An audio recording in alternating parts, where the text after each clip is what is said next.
বিশ্বনবী একবার মসজিদুল হারামে যে নামাজ পড়তে শুরু করলেন।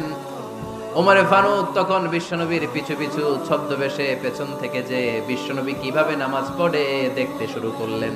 বিশ্বনবী ইন দা মিন টাইম এশার নামাজে আল হাক্কাতুমাল হাক্কা তেলাওয়াত শুরু করে দিলেন। আল হাক্কাতুমাল হাক্কা তেলাওয়াত শুরু করে দিলেন।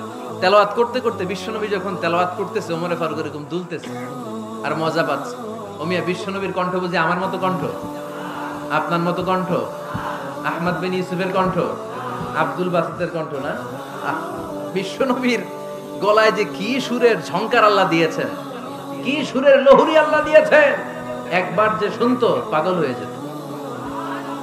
আল্লাহু আকবার। বিশ্বনবী তেলাওয়াত করছিলেন। ইন দ্য মিন টাইম বিশ্বনবী পড়ছিলেন ওমা হুয়া বিকাউলি শাইরিন কলিলাম মা তুমিনুন। এই আয়াতের অর্থ হলো এটা কোনো কবির কথা নয়, খুব অল্প সংখ্যক লোকই তোমরা ঈমান আনো। সুবহানাল্লাহ পড়ে।